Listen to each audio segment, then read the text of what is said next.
आज की video training notes के ऊपर होगी। ट्रेनिंग नोट्स यानी कि सर्विस मैनुअल जो कि हर बाइक का होता है। ये सर्विस मैनुअल ज़्यादातर सर्विस सेंटर्स के पास होता है या फिर जो मैकेनिक्स होते हैं ऑथराइज सर्विस सेंटर के, जिन्हें सिखाया जाता है। ये ट्रेनिंग दी जाती है कंपनी की तरफ से, बेसिक ट्रेनिंग, उसका एक में मैनुअल होता है। तो ये मेरी बाइक का सर्विस मैनुअल है, मैंने नेट से मुझे मिला था। तो इसको आप डाउनलोड कर सकते हैं, मैं आपको लिंक दे दूंगा वीडियो के डिस्क्रिप्शन में। तो अब ये होता क्या है, ये जो सर्विस सेंटर्स होते हैं ज़्यादातर इन पे ये चीज़ नहीं होती कई बार, और अगर आप जाके मांगेंगे किसी से भी तो कोई भी सर्विस सेंटर आपको नहीं देगा, क्योंकि कंपनी की तरफ से ये कस्टमर के लिए नहीं बना होता।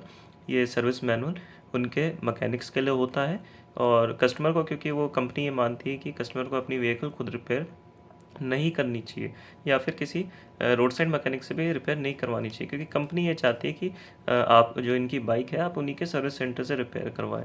वो उनके तरफ से उनकी सोच ठीक है, चलो, लेकिन अगर आप अपनी बाइक खुद रिपेयर करना चाहते हैं तो आपको एक सर्विस मैनुअल की ज़रूरत पड़ेगी। तो ये पुराना है मॉडल, 2009 में जब लॉन्च हुई थी ये, शायद इसका वो देख लेते हैं एडिशन कब का है। 2009 का रिवीजन है, पुरानी। लेकिन जो इसकी इस बाइक में वैसे कोई डिफरेंस आया नहीं है। जो इंजन की स्पेसिफिकेशन होती है मैं अब आपको दिखा देता हूँ, जो जो चीज़ मैं इसमें से यूज़ करता हूँ। ये होता है, टाइम लिमिट्स होती हैं इसकी, कि एक जो आदमी होता है उसे कितना टाइम लगाना है एक सर्विस बाइक की। ये सब इसका जो आपके हो गई, ये शेड्यूल हो गया पीरियोडिक मेंटेनेंस का। ये थोड़ा सा डिफरेंस इसमें आया होगा पुरानी और नई के मुकाबले, लेकिन मैं जो बेस्ट होता है वो फॉलो करता हूँ अपनी बाइक के लिए। तो मेरे नए वाली में जो फॉर्क ऑयल होता है उसके बारे में कुछ मेंशन ही नहीं है। आप अपनी BS4 बाइक का उठा के देखो मैनुअल, उसमें फॉर्क ऑयल के बारे में कुछ लिखा ही नहीं है, और जबकि इसमें फॉर्क ऑयल हर कुछ किलोमीटर्स में रिप्लेसमेंट लिखी गई है। ये आप देख सकते हैं, फॉर्क ऑयल की इसमें रिप्लेसमेंट लिखी गई। मैं और जूम नहीं पास करने की कोशिश करता हूँ आपके लिए। तो ये मैंने आर बना दिया है 10,000 पे।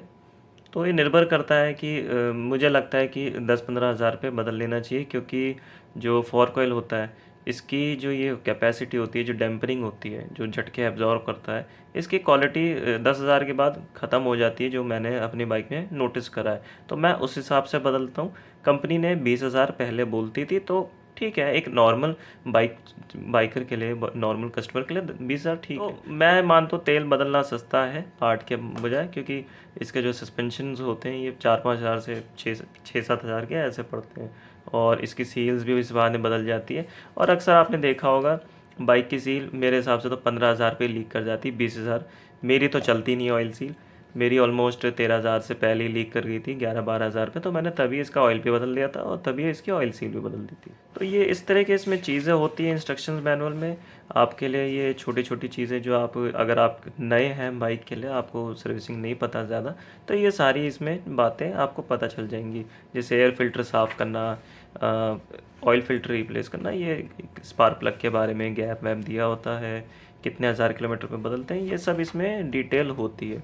एक तरह से पूरी बाइक की इसमें आपकी जानकारी होती है, इंस्ट्रक्शंस होती हैं। और बल्कि जो इसके अंदर जो जानकारी है ना, वो आपको कोई मैकेनिक फॉलो भी नहीं करेगा, क्योंकि कंपनी इतनी अच्छी ये जानकारी, इतनी चीज़ दी है, लेकिन ये दिक्कत की बात है हमारे कस्टमर्स के हाथ में ये चीज़ें नहीं आती।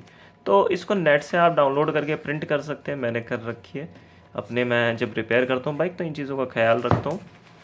जैसा इसमें सारी डिटेल होती है एक एक चीज़ की, आप देख पा रहे हैं इसमें एक एक मेजरमेंट होती है, मल्टीमीटर से क्या चीज़ किस तरह नापनी है। ये पुराने मॉडल में थ्रॉटल पोजीशन सेंसर यानी TPS होता था, मेरे वाले में अब नहीं है, भारत 4 में। और ये टॉर्क की इसकी लिमिट्स होती हैं, टॉर्क यानी कितने किस बोल्ट को कितना टाइट करना है। ये स्पेशल टूल्स की जानकारी है इसमें। स्पेशल टूल तो बहुत ज़्यादा मुझे अभी तक रिक्वायरमेंट नहीं हुई, थोड़ी बहुत मैं स्मार्ट वर्क से कई टूल्स का मैं काम बचा लेता हूँ। जैसे मैंने आपको बताया कि मैंने ब्रेक के पेडल पे पैर रख के कैम शाफ्ट का जो स्प्रॉकेट था उसका नट खोला था। इस तरह की चीज़ें आप कर सकते हैं। अब आते हैं मेजरमेंट पे। मेजरमेंट आप ये देख सकते हैं, जो मैं आपको अपनी वीडियोस में बता रहा था, ये कैम शाफ्ट की इतनी हाइट होती है, अगर इससे कम हो जाती है तो हम इसे रिप्लेस कर देते हैं, इसका हम नाप लेते हैं। जैसे मैंने बताया वर्नियर कैलिपर से मैंने नापा था। उस वीडियो को, जो मेरी अभी पास्ट में वीडियोस आई थी, उनको जान के मैंने बहुत ज़्यादा डिटेल में नहीं गया था, नहीं तो एक आम दर्शक बोर होएगा देखने में। लेकिन ये वाली वीडियो ये मैं उन लोगों के लिए बना रहा हूँ जो अपनी बाइक खुद सच में रिपेयर करना चाहते हैं, सिर्फ देखना नहीं चाहते वीडियो में। तो ये सारी बारीकियाँ आपको पता होनी चाहिए। मेजरमेंट के बिना आप नहीं रिपेयर कर सकते। अगर आपके पास ये सर्विस मैनुअल नहीं भी है तब भी आप नया पार्ट खरीद के उसका नाप लेके अपने पुराने पार्ट को नाप के फिर आप देख सकते हैं कि वो कितना घिसा हुआ है कितना नहीं। अब ये चेन की लिमिट है 1%, अगर चेन घिस जाती है तो हम उसे घिसा हुआ मानते हैं, उसको रिप्लेस कर देते हैं। और मैं चेन के साथ साथ स्प्रॉकेट भी बदलना पसंद करता हूँ। पिस्टन रिंग की ये देख लीजिए आप, सर्विस लिमिट है, ग्रूव क्लियरेंस है, ये बहुत सारी इसमें चीज़ें। वेल्व थे, आपने मेरी वीडियो में देखा हो कि मैंने वेल्व रिप्लेस नहीं करे थे, वो इसलिए नहीं करे थे 4.48 उनका जो मेजरमेंट आ रही थी। नए वेल्व मैंने नापा था तो 4.49 था, तो वो तो जाहिर सी बात है नया तो होएगा ही बड़ा। तो जब ये 4.46 के पास आ जाए तब आप इसे मानिए इसे रिप्लेस करने के लिए। तो मैंने 4.7 पे भी होता मैं तब भी रिप्लेस कर देता, लेकिन वो ठीक था तो मैंने इसे रीयूज़ कर लिया, मैंने वेस्ट नहीं करा। तो अगर ये मेजरमेंट मेरे पास नहीं होती तो मुझे पता नहीं चलता कि कौन सा पार्ट कब बदलना है, किस तरह बदलना है। इसलिए ये चीज़ बहुत ज़रूरी है आपको। और मैं आपको ये दावा कर सकता हूँ, मेजॉरिटी जो मैकेनिक्स हैं, चाहे सर्विस सेंटर में हो चाहे आपके पड़ोस में हो, उनको इन चीज़ों का बारीकी नहीं पता। क्योंकि ये जो सर्विस मैनुअल है बहुत ही कम मैकेनिक्स इसके थ्रू पढ़ के आते हैं, और जो भी कंपनी के थ्रू पढ़ के भी आते हैं वो इतना फॉलो नहीं करते हैं। और ये आते हैं अब टॉर्क लिमिट्स पे। हर चीज़ की टॉर्क लिमिट होती है। टॉर्क यानी कि कितनी फोर्स, कितना टाइट करना है किसी नट को, किसी बोल्ट को। तो ज़्यादातर अब मैकेनिक्स का हम ओवर टाइट कर देते हैं कई बार लोग, लेकिन ओवर टाइट नहीं करना होता, हर चीज़ की लिमिट होती है।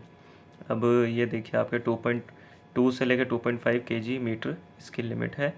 तो ये अगर आपके यहाँ टॉर्क रेंच है बहुत अच्छी बात है, टॉर्क रेंच नहीं भी है तब भी मैं आपको एक दूसरी वीडियो में समझा दूंगा कि इस यूनिट को आप कैसे आप काम में ले सकते हैं अपने। तो मैंने कोई टॉर्क रेंच इस्तेमाल नहीं करा क्योंकि काफ़ी महंगी आती है वो चीज़, कई हज़ार रुपये की आती है। तो आगे मैं हो सकता है देखूँ, अभी मैंने नहीं लिया। तो इसको, इन ये जो यूनिट है इनको किस तरह कन्वर्ट करें, मैंने फुट पाउंड में कन्वर्ट करके मैं इस्तेमाल करता हूँ। तो मेरा बाइक मैं पूरी एक एक जो इनमें टॉर्क वैल्यू दी है मैं एक एक इस्तेमाल करता हूँ।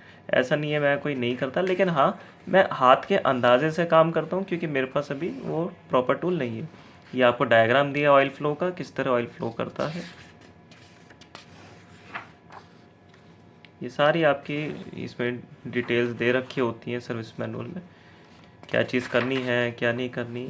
ये पूरा इसका सर्विस मैनुअल है। और ये आपके और टॉर्क वैल्यू और दी है, और इंजन को टाइट करने की भी इसका ये ऑर्डर होता है। जब आप इंजन को माउंट करते हैं उसके बाद ये नहीं कि ऐसे ही कोई भी रैंडमली बोल्ट टाइट कर लिया, ये प्रॉपर ऑर्डर, पहले ये वाला माउंटिंग साइड टाइट करते हैं, फिर 2 3 4 5 6 7 8, तो एक तरह से सेट हो जाए आपका इंजन ताकि आपको मिनिमम वाइब्रेशन दे। फॉर्क ऑयल की ये क्वांटिटी इन्होंने दी है। मेरे जो पुरानी बाइक थी जो पहले आती थी 2009 का मॉडल था, BS4 से पहले, उसमें 140 ml डलता था तेल, लेकिन मेरे वाले में 150 डलता है, मैंने ये देखा है। तो ये मैंने मेजर करा था निकाल के, जितना जो उसमें ऑयल निकला था और जो मैंने डाला था, 150 से ज़्यादा अगर आप डाल देंगे तो फिर वो लीक करेगा। वेल्व की मतलब जो ये इसकी सील होती है ऑयल सील फॉर्क की, वो लीक कर जाएगी। तो 150 से ज़्यादा नहीं डालता। OH का मतलब होता है ओवरहॉल। ओवरहॉल माने कि इसको पूरा आप निकाल के, इसको पोंछ के साफ़ करके फिर 150 डालेंगे। अगर आप ओवरहॉलिंग नहीं कर रहे, अगर आप सिर्फ तेल निकाल के डाल रहे हैं तो 140 ही डलेगा। 110 ml उसमें अंदर लगा रहता है थोड़ा बहुत इधर उधर, तो वो कपड़े से ही पोंछ के वो जो पूरा निकालते हैं हम तभी निकलता है। तो सिर्फ अगर चेंज कर रहे हैं ऑयल, ऊपर से नट खोल के हम स्प्रिंग विंग निकाल के अगर आप उस तरह कर रहे हैं तो 140 ml ही डाल लीजिए। ये इसकी सर्विस लिमिट है। जो आपका ये जो इसका छेद होता है ब्रेक कैम का, ये सारी बारीकियां हैं। मुझे मुझे इन सारी चीज़ों के बारे में पता है अच्छे से, मैंने तभी इसके बाद ये अपनी बाइक रिपेयर करी है, ऐसे ही मैंने नहीं डाली वीडियोस। और इलेक्ट्रिकल्स के बारे में भी जानकारी है, बैटरी की वोल्टेज वो सब। और ये जो आपकी कॉइल हो गई, इसका रेसिस्टेंस कितना होना चाहिए, ये सब इसमें है जानकारी। ये देखिए, ये आपकी कौन सी वायर पे कितना रेसिस्टेंस होगा।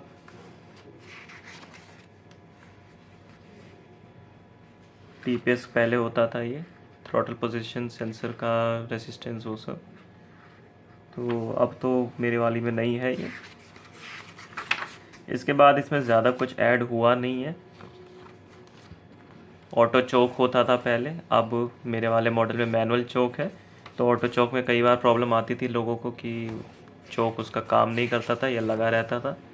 तो वो चीज़ सॉल्व करने के लिए बजाज ने मैनुअल चोक कर दिया कि चोक की ज़्यादा ज़रूरत पड़ती नहीं, बहुत ज़्यादा, मतलब मॉर्निंग में ही, कभी कभार ठंड में ही पड़ती है। ये इसका वायरिंग डायग्राम है। ये पुरानी बाइक का है, अब तो बदल चुका है, लेकिन आपको इससे थोड़ा बहुत अंदाज़ा लग जाएगा रिपेयर करने में। इस मैनुअल में बस इतना ही होता है। मैनुअल का आप नेट से डाउनलोड कर लीजिए। अगर आपको कहीं किसी सर्विस सेंटर से मिल जाता है, बड़ी आपकी किस्मत की बात है, बड़ी अच्छी बात है, कोई दे रहा है। लेकिन बहुत बड़ी बात है, क्योंकि उनके खुद भी नहीं होता अगर, और वैसे भी कस्टमर को ये देने के लिए नहीं बना होता। कंपनी से भी आप पूछेंगे तो आपको मुश्किल ही मिल पाएगा। तो नेट से आप डाउनलोड कर सकते हैं।